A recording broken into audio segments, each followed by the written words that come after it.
Good evening and a warm welcome to yet another biography event. My name is Kai Bird and I have the honor of serving as the director of the Leon Levy Center for Biography, a wholly unique institution hosted by the Graduate Center here and founded by Shelby White and the Leon Levy Foundation in the year 2007. I want to thank Shelby for her steadfast support for the cause of biography. Specifically, I want to thank her for her recent, rather incredible contribution of $10 million to our endowment fund, plus another pledge of up to $5 million in matching grants. So if any of you have a little change to spare, the Leon Levy Foundation will match your grant up to an amount of $5 million. So you can talk to me afterwards to get further details about this opportunity. Please note that our next event will be on Tuesday, October 22nd at 6:30 p.m. when Ellen Levy will discuss her biography of Ray Johnson with Deborah Solomon. Thanks to Karen Sander of the Public Programs here at the Graduate Center for co-sponsoring this event. If you have not done so already, please register your email address on our website so that you can be notified of our future events. But tonight I'm delighted to welcome Cynthia Carr to discuss her stunning newly published biography of Candy Darling, a 60s New York legend and pioneer of gender identity.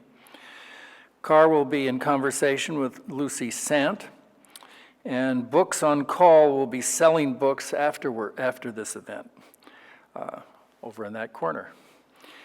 Carr is a former Village Voice writer and an acclaimed author of books on American art and culture who worked on Candy Darling as a fellow here at the Leon Levy Center for Biography.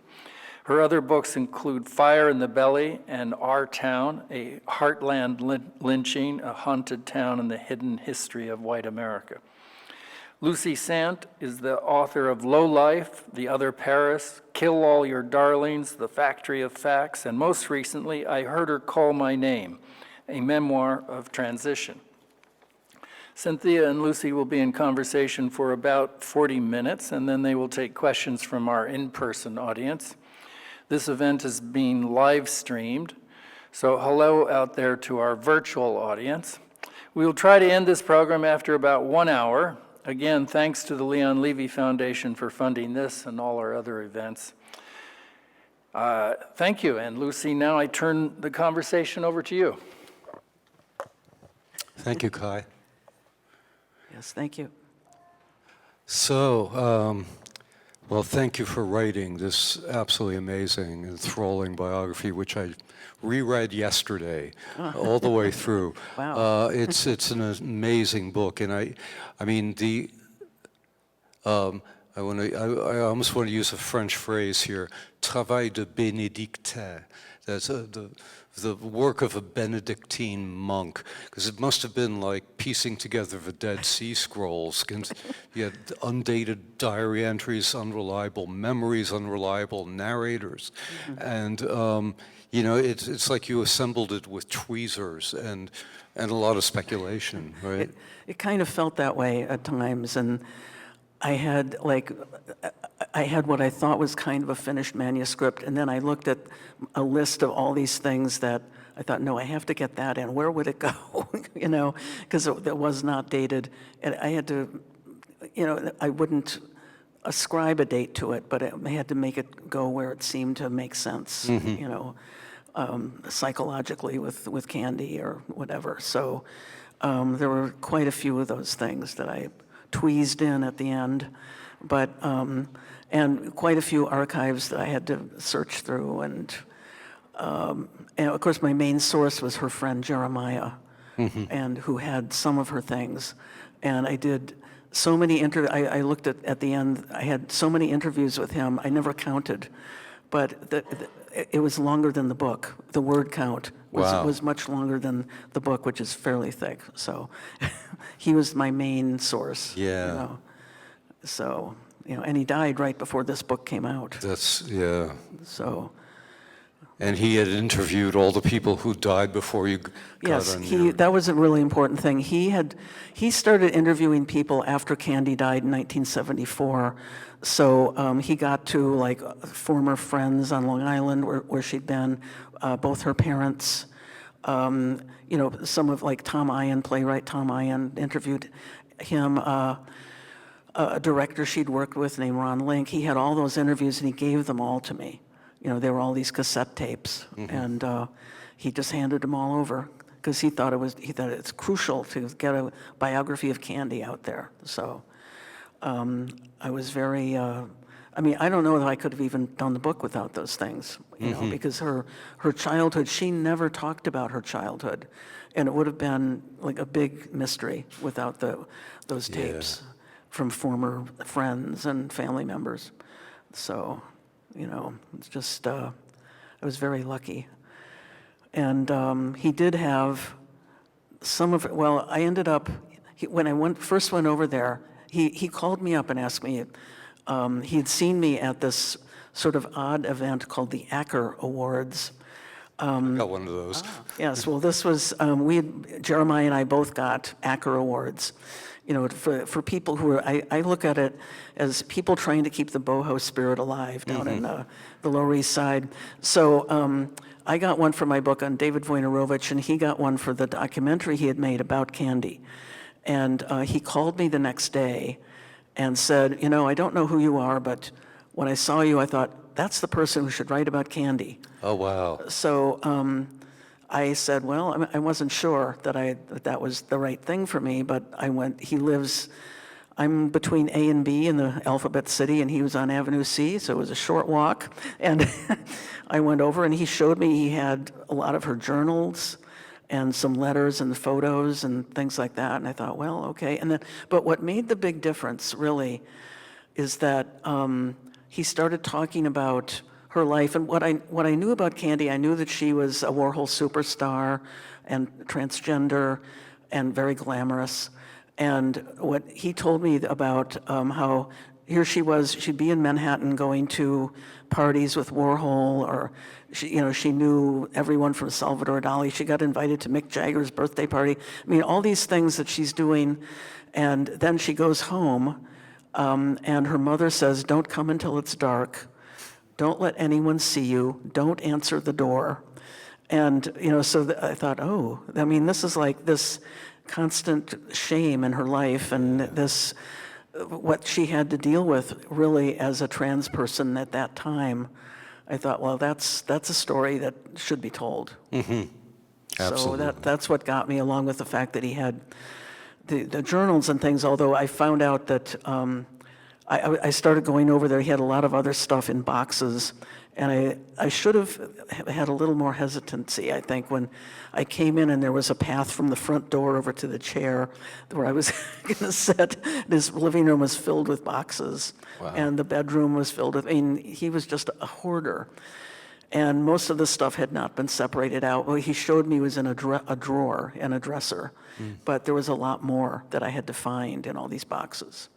So that was not easy. I recruited a friend from the neighborhood, a guy who was strong, who could go with me and lift the boxes, because I couldn't even lift. They were so big I couldn't lift them. But so anyway, that was the beginning of my research there. Uh-huh. And she's, I marveled at the fact that you sort of get all the way inside her, but she remains elusive. Did you feel that way? Yeah, I did. More so, because the previous book I'd written about David Wojnarowicz, I felt like he sort of, his heart was on his sleeve a lot of the time, and a lot of it was in the journals. But with her, there were things in the journals that she never talked about with friends, and that was the thing. Like, she never talked about her. I asked Jeremiah more than once, like, what did she say about her childhood and this and that, and he said, oh, she didn't talk about it. And there were just these little moments in an interview, like there was an actress in Off-Off-Broadway theater named Helen Hanft, who became friends with her for a while. And she said something to Helen Hanft that came up in an interview that I got from Jeremiah about how, I was, about her father being mean to her, and like I was a recluse at 7, those kinds of things came up here. But and then some other person who had known her at Cafe Chino said something about how, well, she got on the school bus and all the other kids would throw things at her, things like that Candy just never talked about. Yeah. So, yeah. I was fascinated by the fact that she, it was sort of like method acting, like once removed, that successful directors with her would say, play it like Joan Bennett in Scarlet Street, and Right. she would know how to do that scene. Yeah. And Yeah. you almost got the feeling that she applied that kind of thing to her daily life. Yeah, I think so. I mean, that's part of what you were saying about how you don't get a sense of sometimes of her inner life, although some of it's there in the journals. But yeah, she wanted to be that kind of woman, and she was beautiful. So I think that she was sort of looking at Kim Novak for sure. That was her favorite actress. And but I think the interesting thing at the end of her life, and Candy was in the hospital, and a reporter named Julie Baumgold came to see her, and she ended up writing a short story instead of a journalistic piece. But Julie told me that everything quoted from the Candy character in the story was accurate. It was what Candy really did say, and she talked about how. I came to see that she identified with Kim Novak, and she said it was because she thought Kim Novak always looked like she was kind of frozen. And she said, I think she was scared, and I was always scared. And there was something wrong with her in a way that something like, and she just identified with that about Kim, and she loved Kim. And so there was something, it was more than just beauty, it was really some inner thing there that she saw herself reflected in Kim somehow, so. Did you ever have the feeling that you really understood her? I think by the end, I worked on this for 10 years, so. Yeah, well, yeah. I felt like I got her. I wish I could have met her, but she had died a couple years before I got to New York, and I had no circumstance to meet her. But I began to feel like I really had a sense of her, I think. And also, since the book has come out, people who knew Candy, and this is very important to me, they've told me that I got it right, Yeah. So that means a lot. And, so I think, but she really was, she kept herself enigmatic,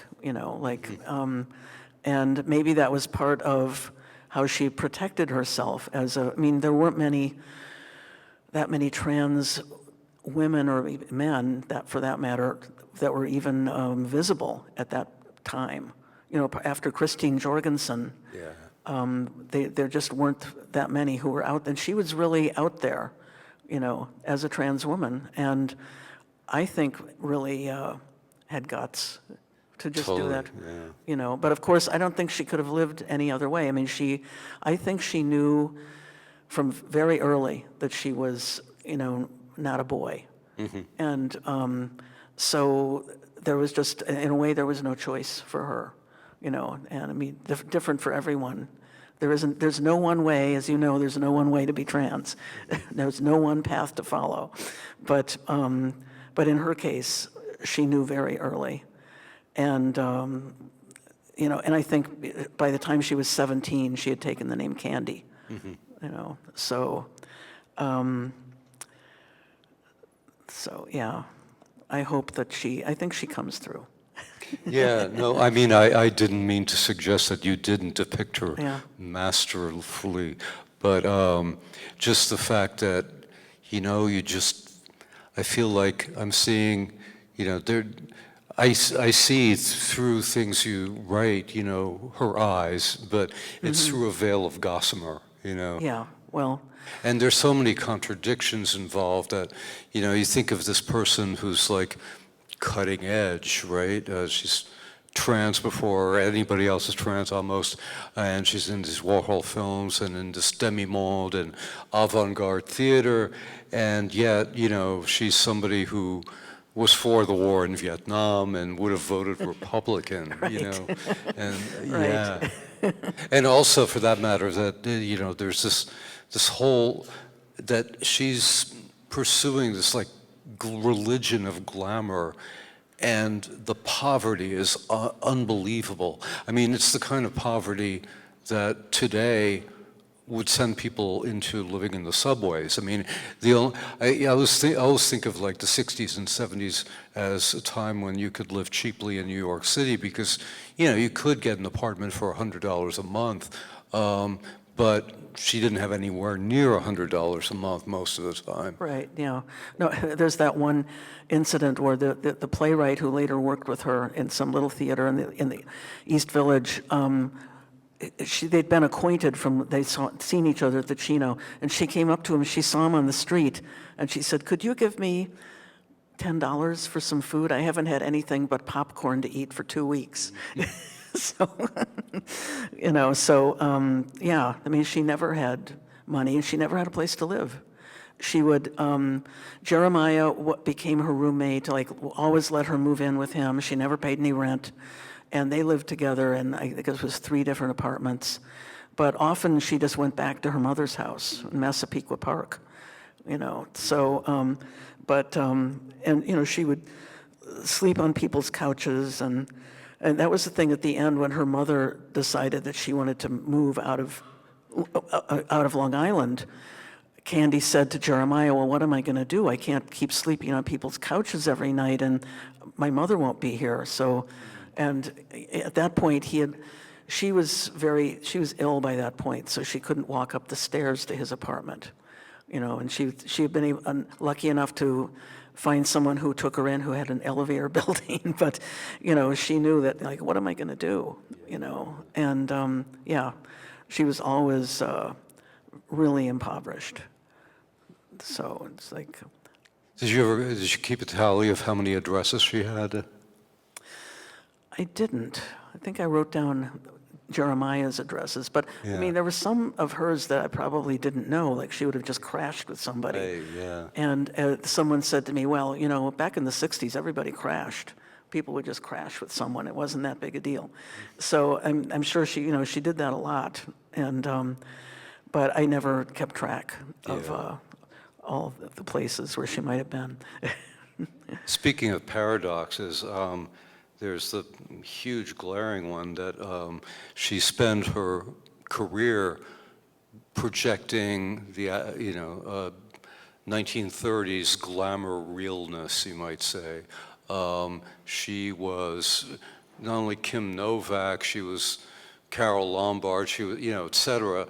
And she, I mean, the word transgender wasn't used then. Right. She sometimes referred to herself as a transsexual or transvestite, depending on the circumstances. But the gender issue was held to be self-evident with her. She presented herself, that's who she was. And yet, there's those 2 incidents which happened like the same month. Richard Bernstein's collage in newspaper, which got wheat pasted all over the Lower East Side, which was candy from the waist up. There's a nude, horizontal odalisque, and pair of legs from some unknown source, and then penis stuck on top of this. And then the same month, she was in that Avedon group shot where she is genuinely naked in that one. Yeah. How do you account for this? I mean, her friends were all didn't find out until she was dead, either of these things for the most part. And they were all shocked. How could she have done this? It is a big mystery. I tried to figure it out. But even like Jeremiah couldn't figure it out. And he did see that newspaper issue, and her friend George Abaniello saw it and was confronting her, like, how could you do this? And I think, well, for one thing, I think it's like maybe two different reasons. When she did the Bernstein thing, I think she knew him and trusted him, and he would have told her it's going to be a collage. So it's going to be your face and then someone else's body. Uh-huh. And although, I did see the maquette. Bernstein's nephew brought it down and showed it to me, brought it down to the city. And so I could see it really was Candy up to like her belly button or something. And then there were, the legs, and then the penis was a third photo. And but she knew that it wasn't going to be her body, basically. So I guess that's why she agreed to do it. And it actually, I think it's a sexy picture. So, it's like... And it hung in Max's for years. Yeah, right? he made a lithograph or something out of it then, and that was at Max's. And like George was confronting her and saying, and she seemed proud of it when she showed it to him. And then she's going, how could you do this? Because even though, she lived with Jeremiah in these 3 different places, and they always slept in the same bed, but he never saw her naked. Mm-hmm. She would never, she was very modest. She didn't want people to see her body. And here she is, and I think with Avedon, she agreed to it because of the status involved. Like there's this really famous, at that point he was a fashion photographer, famous as a fashion photographer, and What Becomes a Legend Most and all that stuff. And then also the fact that she was chosen, because he wanted some Warhol people to come over, and that Warhol chose her meant she was part of Warhol's inner circle. If she was in this picture, that meant something. And also, she never saw that picture. It was not, because he was doing pictures like that to try to transition, and because he felt he was an artist. And at that time, photographers were not taken seriously as artists, which it seems weird now, but that's how it was. And so he did, that series of the Chicago 7, and he did the Warhol Factory, and then there was, and Ginsberg's. Illustration. Yeah, oh yeah, and Ginsberg's family, something like that. He did all those portraits to try to change his image. And the Warhol people were the first, because he couldn't figure out what he wanted to do. And as I say in here, it was, that was fine because they loved to pose. And so they were willing to come back, okay, yeah, we'll try it again. So he went through many sessions before he figured out what he wanted to do. But and many sessions where she was not naked, so at the end, it was, I think Paul Roth, who was former director of the Avedon Foundation, wrote about that picture, and said that Avedon had a hard time with her because, I think she was really self-conscious posing that way. I think that made it that she was like doing these posy things and kind of preening, vamping, whatever. And he said, like, give it a rest, come on. She wouldn't have, she had a moment of finally relaxing, and then he snapped the picture, and, but I think that I think it was hard for her to do that because most people never saw her naked, so, but it is a big paradox. And I asked everyone who knew her, like, what could explain this? But I've just said what I think is the explanation for these two things. Especially, in the climate of extreme transphobia that went on there, such that young people today can't even imagine how really daring somebody like Candy was. That. It's very true. Yes.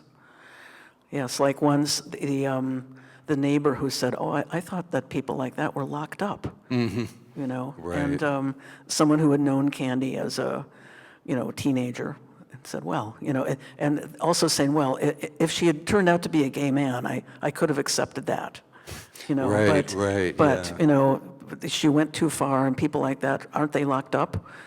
So, that was the kind of atmosphere she was facing, at least on Long Island, and she was lucky to find downtown Manhattan, where she could, Yeah. no one really cared that much at, La Mama or the other theaters where she was performing.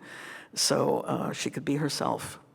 That's another great thing about the book is how you give this, running throughout is this history of off-Broadway theater, which is something that does not exist anymore, really. I mean, they're like small theaters, but the kind of thing where when commercial real estate was really cheap, you could just, you could rent in a storefront and start putting on plays, and it was, this method of direct art where like poetry readings, like punk rock, it was, experience kind of unfiltered, like served up as theater, like almost the day after the playwright had that emotion, seemingly.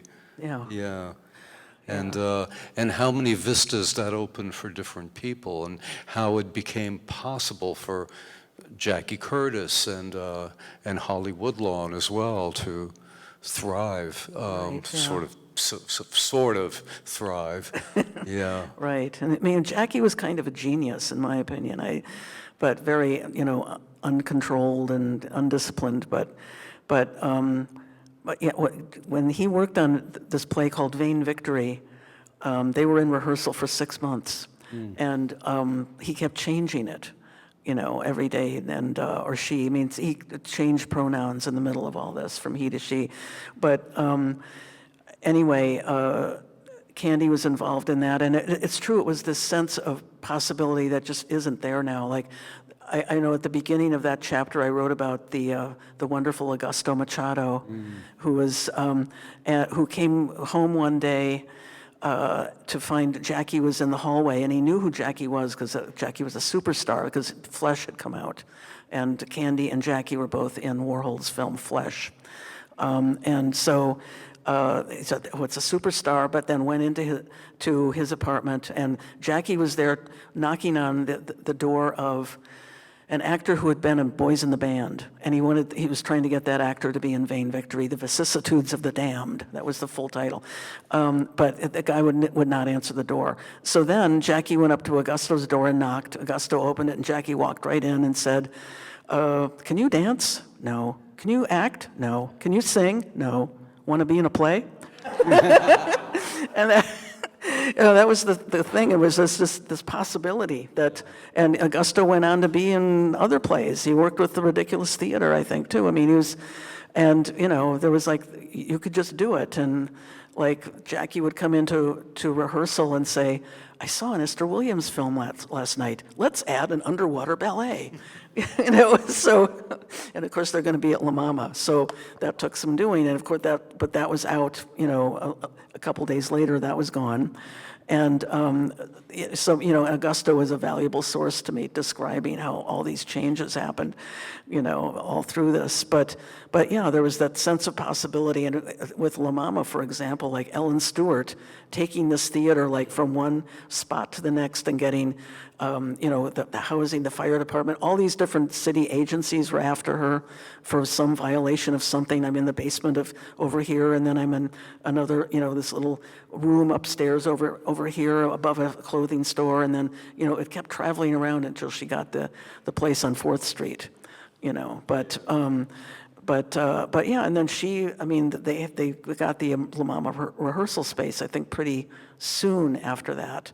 So that allowed someone like Jackie to just kind of play for 6 months and put a thing together. And then as soon as the run was over, completely change it into a musical. So, but yeah, it was a great creative time. Yeah. And I feel like when I got to New York in the late 70s and I started writing for The Voice about performance art. Actually, in 1984, it was just the very tail end of that kind of spirit, Right. where people were, like Club Chandelier was actually in an apartment, an empty apartment in a building on Avenue C, but you could do things like that and just, it was great fun and great, and I saw so many great things, so many bad things too, but, Yeah. but, it's like, when it's like that, you feel like, well, we can try it, let's try it.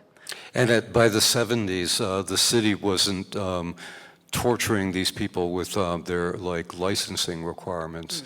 Yeah. You read accounts of how the cops would run into a coffee shop and bust the owner because they were having a poetry reading, and that required a cabaret license. Oh, right, yes. Yeah, like that, it came at the end of the clubs, like there was a club called 8BC, on 8th Street between Avenue B and C. Yeah. And that came at the end, maybe it was, I don't know if Koch was still mayor or somebody. They decided there couldn't be more than 3 people on the stage, or some ridiculous rule like that, that all these, and, there was going after things like that. And so that really put an end to a lot of things. Mm-hmm. But yeah, it was a great creative time. And I just looked at the time, so I just wiped to what I was going to say next. Did you ever go to Slugger Ann's? To what? Slugger Ann's. Oh, not when it was Slugger Ann's. I think it changed. I can't remember when she died, but that was like kitty corner from where David lived. Peter Hujar and then David Wojnarowicz lived in the building just kitty corner from there. But I think Slugger had already passed on by the time I lived 2 around. blocks from there, and I started going there when I started seeing Jackie there. And yeah. Jackie, who would show up sometimes as a woman, sometimes as a man, Right. and tell stories. That was theater, Yes. Theater and everything she did. And for a while lived in the basement where Augusto would visit and said, but of course there were rodents. So Augusto didn't enjoy visiting too often. But I think Jackie worked there for a while. Yeah. And Candy worked there. Right, yeah. Candy had a brief stint as a bartender or waitress or something, so at Slugger Ann's. And this was not like a gay bar. This was like an ordinary working class neighborhood bar. Yeah. No affect at all. Right. Yeah. Yes. Yes, so. Let's see what else I've got written down here.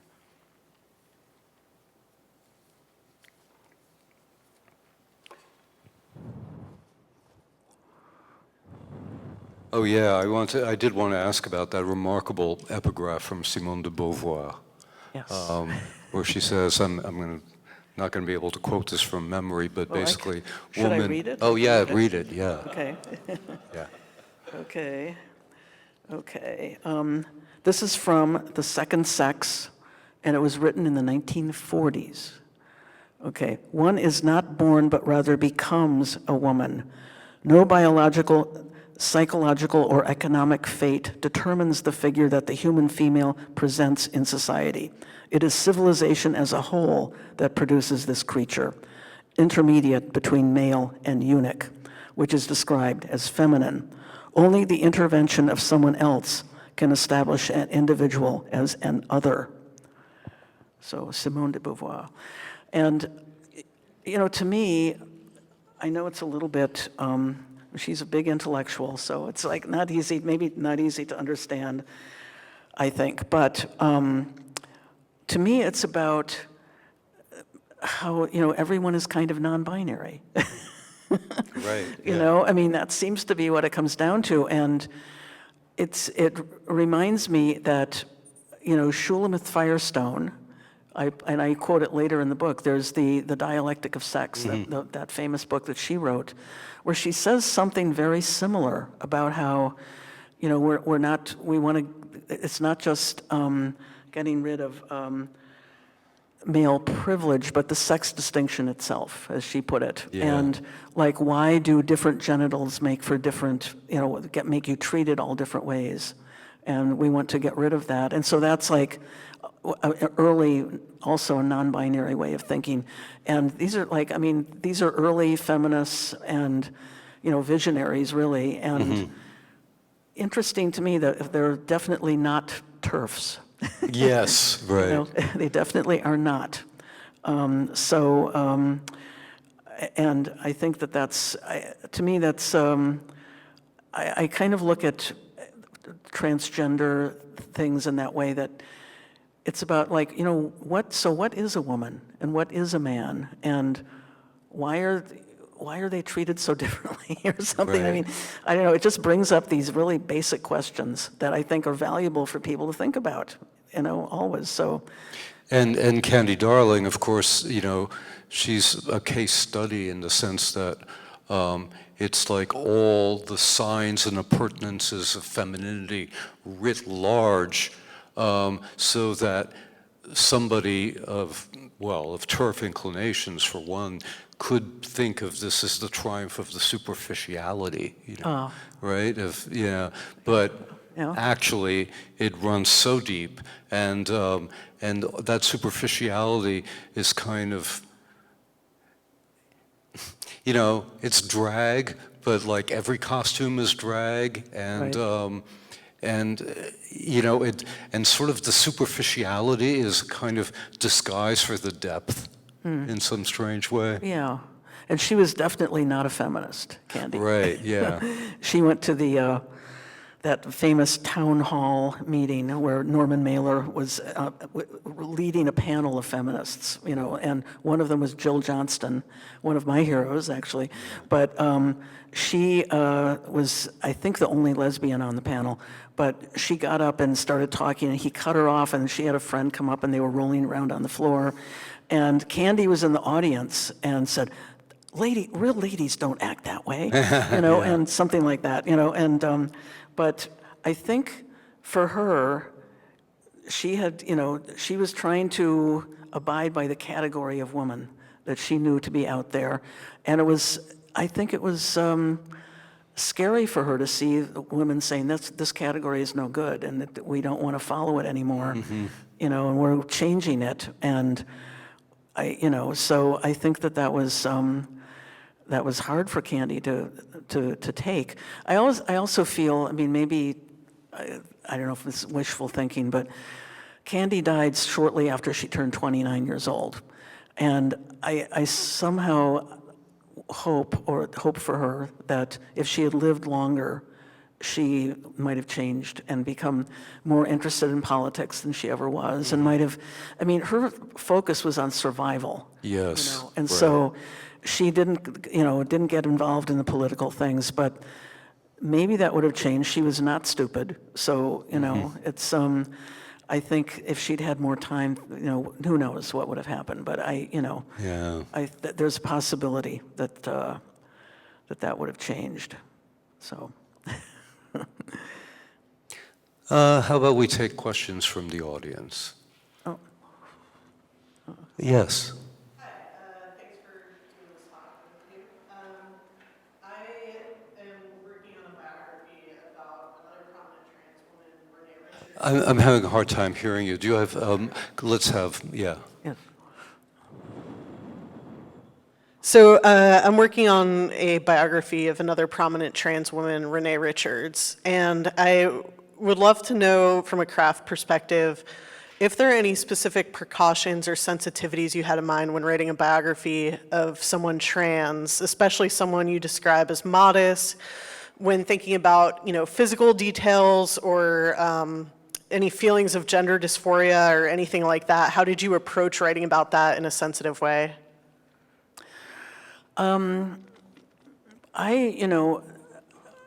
I was interested to know when the gender dysphoria started, and I had a way to know that because it came up when she was a teenager, talking with this woman who had run the beauty parlor where she got a job. She went to, as soon as she dropped out of high school, she went to beauty school, and then got a job at this beauty parlor.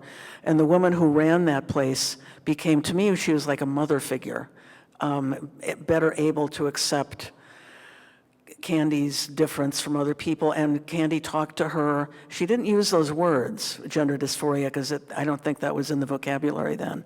But that's where she started talking about how she didn't, why am I the way I am? And that woman actually took her to a doctor.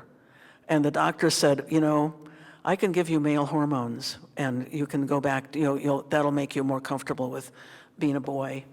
And Candy said, no, I don't want that. I'm a woman, and I want an operation.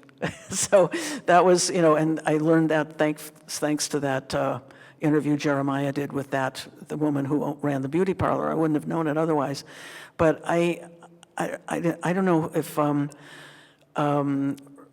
you're talking to friends of Renee's or whatever. I mean, maybe you have some ideas, Lucy. I think it's, things like that seem important to discuss, and how you end up coming out in a way as a trans person, because like everyone's on their own path, nothing's ever the same. So it's that's a thing you'll have to figure out. So I don't know. Is that? Yeah, every trans story is the same, and everyone is different. Yes. Yeah. Yes. So Thank you. I don't know if that's helpful, but good luck. Yes.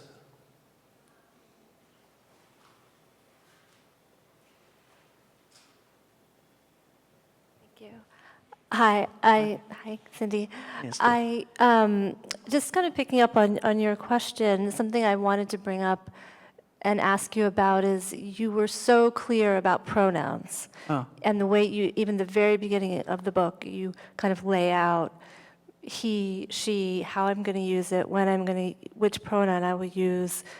People in her life did not use feminine pronouns, so you are faithful to the quote, but then returning to the she pronouns. So I felt like that felt very thoughtful to me in the way that you did that. Was that something you really thought about how to do, or it just came naturally?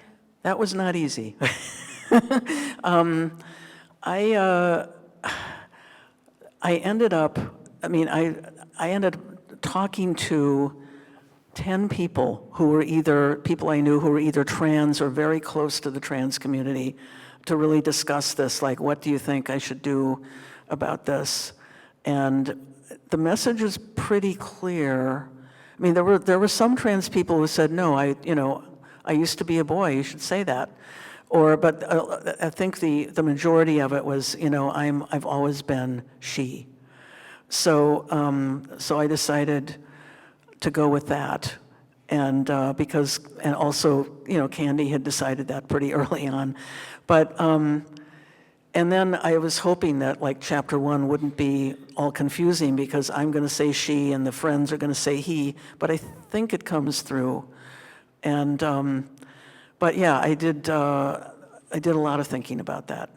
It does get a little bit more confusing with Jackie. Yes. Yes, and also because Jackie was not trans and made it very clear, I'm not trans, I'm not gay, didn't want to have any label. But actually it was Augusto Machado who made sense of that when he told me that, well, we always all used to call each other she, and that was how we identified ourselves as outsiders. Together as, these really group of gay men who often did drag, and would refer to each other as she back in the 60s and 70s. And earlier, I mentioned in my book this novel I came across from the 20s that all the characters are she, and none of them wear women's clothing, or they're just gay men for that time. Right. Yeah. Right, but yeah, it was a thing that I felt. Also because Candy, there was an interview I found in some obscure gay publication that, thank God, Jeremiah had saved because it's not in any archive. But this filmmaker who wanted to work with her, and she said something to him about how, it doesn't matter what we were before, only who we are. So I thought, well, that's a clear directive. And at the end of her life, she discussed with her manager at the end of her life, Jane Friedman, and said, can you make sure that my name gets changed? I want to do a name change legally because I don't want James Slattery on my headstone. And I thought, okay, that's very clear, very clear. Did Jane actually change her name? No. But I think said that she did. And you know, it's because just to make her feel more calm. And then at the end, you know, that Jeremiah stepped in to, because her, I don't know, this is like the end of the book and very kind of, to me, very moving and poignant that the mother asks for the ashes to come back. Also, Jeremiah, like years after, it was in the 80s, he goes up to visit, the mother is then moved, she goes upstate, lives upstate, and she says, and he comes with like for an overnight trip, and in the morning, and they're in this obscure place up in the Adirondacks, and the mother says, well, here in my hutch, there's all the candy stuff, take whatever you want. And he's, because she's going to move to Florida with her new homophobic husband. Of course, he's transphobic, of course, also, but she just says homophobic. And so take it. And then he gets to the bus stop, and she shoves the ashes into his hands. Here's Candy's ashes. There's no place for Candy, and she's better off with you. And I thought, oh my God. And then, some years later, they try to get the ashes to be buried next to her father. And Jeremiah lied and told the mother he had already buried them. And he said, I knew that Candy would haunt me from heaven if I allowed that to happen. So there she is buried as Candy Darling with Jeremiah. He's in the same grave with her. And there's that amazing story of the mass cards at the funeral. Oh, yeah. There's...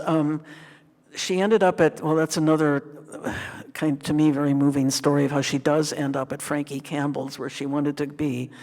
And the parents are there, and they object to the mass card, which has the name Candy Darling on it. So the people there have to quickly put down a card that says James Slattery. And then after the parents sit down and they're settled, they come up and they change it and put down Candy Darling. So some of her friends had both the cards. I was lucky to get access to both of them. But yeah, it's like this thing didn't end with her death. this constant conflict in her life goes on. So, yeah. You have a question? Yes. Okay. Talk a little bit more about her death. Why did she die at 29? Apparently, I think it's just uncertain, but there's a story that she got some bad hormones when she was taking hormones and got some that were from some other country or something, and they were carcinogenic. That's what Jeremiah thought. That's what he told me. But she did get cancer at 28. And of course, I think she went to the doctor too late, because it's not easy to go to the doctor when you're trans, at least at that point. Like, what's the doctor going to think? I come in as a woman and he sees that, oh, I have a penis. I mean, it's like, where can I go and not be humiliated and scorned? And so I think she put it off for too long to see a doctor. And so, she had her first hospitalization in September of 73 and had like the third hospitalization. She died in, March 74. So, but it's uncertain. I could not get the death certificate because I had to get permission from her brother, who wouldn't allow that. So, So then she never had an operation? No. Well, actually they did, but it was sort of like exploratory surgery. She did go in for surgery, and what they told her, and the next day her mother came in, and the doctor said that there was a giant tumor that had sort of wrapped itself around a lot of organs, and they couldn't really take it out, but they were going to give her chemo. So they did chemo for a while. But I meant an operation on her penis. Oh, no, she never did that, no. And the bad hormone story gets circulated about other characters. So I'm thinking of International Crisis, yeah. who apparently died of bad hormones or yeah. bootleg. Right. Yeah. Yeah, I mean, you know, the trans community, especially at that point, is an uncared for community. Really, really is. And it, you know, she just wasn't getting the right medical treatment, or it came too late. And she didn't go even to a doctor until she got, you know, recommendations from her trans friends, or at the first time it was Flawless Sabrina, who was not trans, who was, you know, a drag queen, also known as Jack Dorashaw, really a great person. But Jack took her to a doctor that he thought would be okay with her and was a good diagnostician. And then another drag queen named Chanel, right, because she wanted a second opinion, Chanel recommended another doctor. So she got the second opinion that, yes, it's cancer. You have to go to the hospital today, you know. So it's the ending. I think the ending of the book is pretty dramatic, actually, with all of that stuff that goes on with her. Like, what ward is she going to go into? Like, are we putting her in the men's ward, really? You know, and she actually goes to the hospital with Lauren Hutton, who intervenes for her and says she can't be in the men's ward. And the women didn't want her, that she couldn't go to the women's ward.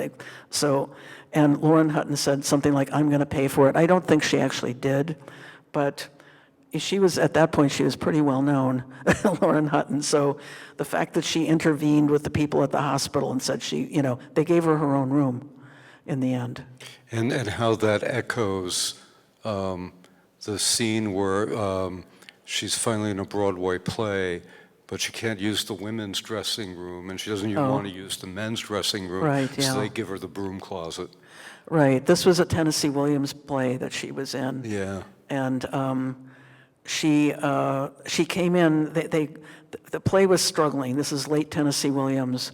The play was not doing well, and they kind of brought her in as a publicity stunt in a way. But I think from accounts I've heard of how she performed, she did a great job. But she was playing a prostitute, a female prostitute, and there was only one other woman in the cast. So Candy went into the dressing room and put her stuff down in the women's dressing room. The other woman came in and said, "Get it out of here. Get it out of here." And Candy just sort of laughed and picked up her stuff and went out. And Tennessee intervened for her, went into the men's dressing room, and they said, "No, we already have too many people in here. No, we can't have another one." So they gave her the broom closet, you know. And Candy put a star on the door. And Tennessee would go sit with her, you know, when he wasn't there all the time, but he was sometimes, and he would go sit with her in that dressing room. He liked her, you know, so anyway. Yeah. Yeah, you mentioned the death certificate. Were there any other materials that you wish you had had, or were there materials that you discovered had been lost that you would have liked to have had? I couldn't understand. Oh, sorry. Is this better? I think maybe you like lower, maybe? How's this? Okay, yeah, okay. Yeah, you mentioned the death certificate, and I was wondering if there were any other materials that you wished you had had, or stuff that had been discarded. I know in the book you say that the mother may have thrown out some stuff. I really wanted her school records, and that was another thing I had to get with the permission of the brother. It was funny, even calling out there, I mean, it was probably at this point 10 years ago when I called the high school to try to get the records, and I explained who it was, and I could tell they were kind of laughing, you know, and then they said, "Oh, but they're so old, they're probably no good." But then I called again, and Jeremiah had told me that he was the executor of the estate. Turned out to not be true. I even made up some fake stationery, executor, you know, Candy Darling Estate, you know, something like that, for him to write. And I wrote a letter to the school to get him to sign it. And then I took it to him. And he said, "Oh, well, I didn't really go through the court process." And, you know, she didn't have a will. She didn't have anything. So she didn't have a will. And he told me he was executor. And I believed him. But then, because usually, you know, the executor can request it if it's not a family member, you can get it if the executor says, okay. but I had to go through her brother, her half-brother, and he said no. So, but I wish I could have gotten that. That would have been, I think I could have gotten a lot of good information there from those school records. Anyway, so here's some of my, First of all, I hope some of that money goes to spend a little bit of it on the acoustics in this room. I've been straining to hear what you've said all night long. oh, sorry. First of all, congratulations on your book. It's absolutely magnificent. And I think just to fill in, if people are interested in other theatrical events and performance arts that you cover in the book, your other book, On Edge, which is, I think, probably a compilation of Yes. essays from Village Voice? Yeah, most of from the Yeah, voice. it is excellent in terms of covering that Oh, material. thank you, yeah.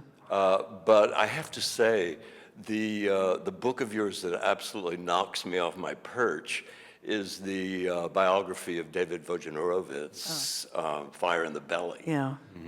And it's interesting to view both of these books side by side. And if you're a fan of Candy Darling, or at least this biography, you should read Fire in the Belly, because I think they have an interesting, in terms of the comparison and the parallel journeys. Although Candy Darling predates the HIV/AIDS pandemic, the parallel between these two artists, I think, is very telling.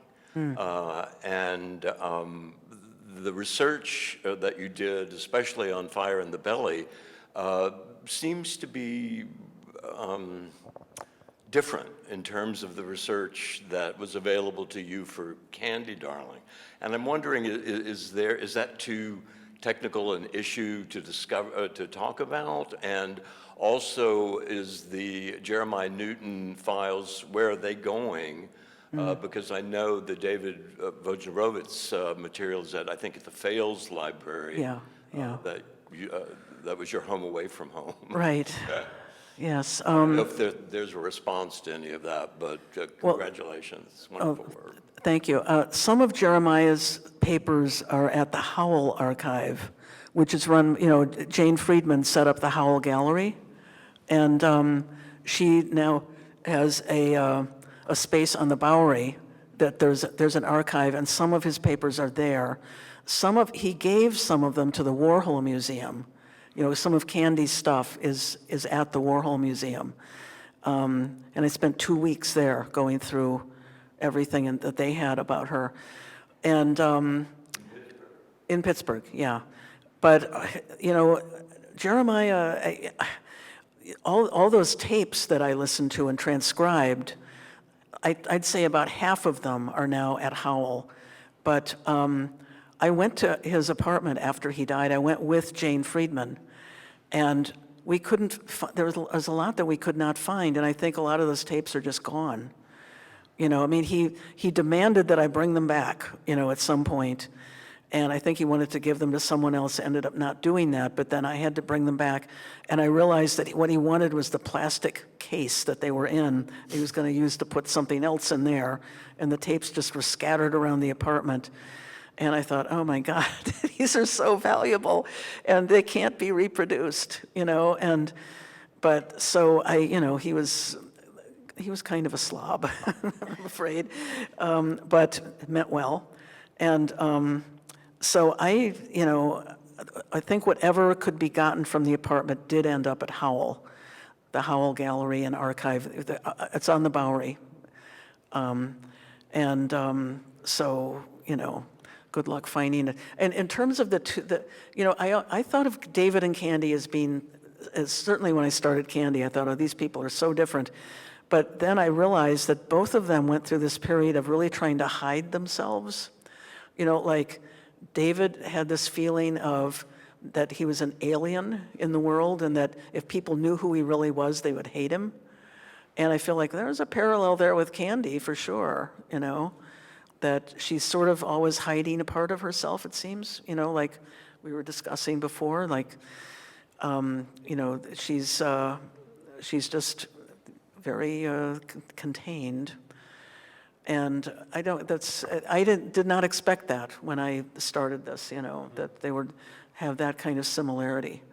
But there's something there. And I mean, they both had horrible drunken fathers and, you know, things like that, but. And David also had like no fixed address for a while. Yeah. That's right. Yeah, he had a period of being homeless and really living on the street. So, yeah. But there is some similarity there. So, but thank you. Hi. I just wanted to, you know, sort of comment on spending 10 years writing about somebody and what that process was like now that it's done. And did you start out seeing her one way and then coming to see her a different way towards the end, having, you know, lived with her for 10 years? And in that context, I think you said that there were her own journals that Jeremiah had. And I was curious how extensive those journals were. Were there many of them? Did they go back to when she was young, or were they just in her sort of short adult life? There were, I should count them, actually. I mean, she never had any money, so I found there were things written on, you know, tablets that cost 10 cents, and things written in there, and, you know, and then a friend of hers gave her like a nice date book, and she was writing in there. She had all kinds of different journals, and the most important one was found at Jeremiah's house. Someone came over, he was like already kind of sick when I was working on this. Some friend of his came over to reorganize his bookshelves and pulled out some books and found behind the books this little journal, like one of those ones you have as a kid where there's supposedly a key and you can lock it, you know, so, and it was a 5-year diary. This was from her life beginning at age, 14 or something, and I thought, oh my God, this is so important. And Jeremiah didn't even remember that he had it. So I found it, just by luck, I found that journal, and it's crucial. That's when she's, you know, going through her transition. And there was another one that he had that was like from grade school, you know, but she wrote about things a lot. And I'm not sure I got all of them, you know, it's, because things would get lost because she never had a steady place to live or whatever. So there were quite a few, and but yeah, those ones from teenage years, those were crucial. You know, where she's talking about also like she has to go to the counselor at high school calls her in when I think she's 15 at that point, and sort of says that you're queer, and it's almost like the way she writes about it, it's almost like it didn't matter. Then he says I'm queer, and then I went over to the candy store and worked on my paper, you know, stuff like that. Like it didn't matter that someone had said this, and then later on you can see it's a different color of ink and everything, and an arrow pointing to the I'm queer thing where. She's written later, as if I didn't know, you know, so things like that were in that early journal. So, yeah, it's lucky there. So, anything else? No one has another question. I'll stick another one. Okay, yeah. Did you, outside of Jeremiah and her journals, did you have anyone else like Gerard Malanga or any of the other people that were around her a lot at that time help you with this book, or were there others, you know, or was it just really Jeremiah's? He was the main one, but I had a lot of help from Augusto. I did, you know, many interviews with him because he had been in plays with her. Also, Augusto met her when he was a street queen, and I don't know anyone else who even knew about that period of her life, when he was hanging out on Christopher Street with the queens, and she turned up because she was trying to figure out, you know, she was trying to figure out how to be, you know, and so she went and she found the street queens, and she would sit with them on the stoops over there on Christopher Street. So that was incredibly valuable. And then all the stuff about theater, and then at the end of her life, he's the one who came to the funeral and saw the street queens outside Frankie Campbell's. That's such a moving detail. Yes. And without Augusto, I wouldn't have known it. They were all out there on the street, the side street, and they didn't think they'd be welcome inside, so they didn't come in. You know, I I mean- actually met her once Met Candy? when I was 13. Oh, She, my sister, my older sister, was a friend of Gerard Malanga. That's why I asked if, and I mean, this is an extraordinary story because I grew up in Queens, you know, Right. and my sister brought her over to my house, had very traditional parents. My mother loved her because she was so glamorous. And, Right, yeah. and my memory of her, though, and it's, you know, I was 13, so, was vulnerability. I mean, that's all I saw, and that's why I Yeah. was sort of curious if, obviously, you Right. brought that up, but that's all I remember about, and gorgeous, yeah, yeah. and gorgeous, and open. I mean, I had a guru at the time. She came to see him. Oh, So, a little yeah. antidote. And, you know, it was just an interesting part of my history that reading Right. this, and I was. Was it so- Maharaji? Yes. Okay, yes, she did go see Ma. That was at the end of her life where she It went in. was at the end, and Yeah. it was with my mother and my sister. Yes, And, she went out to see him, yeah. She was interested in, she believed in God. So, she was searching. how did you know that? I'm sort of curious. Was it Maharaji? that she went to see him? It came up in an interview Jeremiah did with a friend of hers named Jackie Collins, but not that Jackie Collins. But she became a good friend in the last year or so of Candy's life, So interesting. you know, so, anyway. Thank you. Sure. Okay, I guess that is time to wrap things up. Thank you very much for all of you and your nice questions.